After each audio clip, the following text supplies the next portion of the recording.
ఏకాదశి మహత్యము. సంవత్సరంలో వచ్చు 12 మాసములలోనూ మాఘమాసం అతి ప్రశస్తమైనది. అటువంటి మాఘమాసంలో నదిలో కానీ, నది లేని చోట తటాకమందు గాని, తటాకం కూడా అందుబాటులో లేని ఎడల నూతి దగ్గర గాని స్నానము చేసినంత మాత్రముననే ఆ మానవుడు తాను చేసిన పాపములన్నీయూ హరించిపోవును. పూర్వం అనంతుడను విప్రుపుంగవుడు యమునా నదీ తీరమందునున్న యగ్రహారంలో నివసించుచుండెను. అతని పూర్వీకులందరూ గొప్ప జ్ఞానవంతులు, తపశ్శాలురు, దాన ధర్మములు చేసి కీర్తి పొందియున్నారు. అతను చిన్నతనం నుండి గడసరి పెంకివాడు అయినను తల్లిదండ్రుల భయభక్తుల వలన కొంతవరకు మాత్రమే విద్య నేర్చుకొనెను.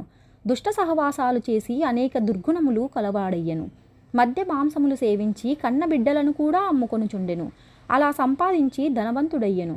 కొంతకాలానికి వృద్ధుడయ్యెను. తనకున్న ధనంతో తాను తినడు, ఇతరులకు పెట్టడు. ఒకనాడు రాత్రి పడుకోయే భోమ ముందు ఈ విధంగా ఆలోచించాడు.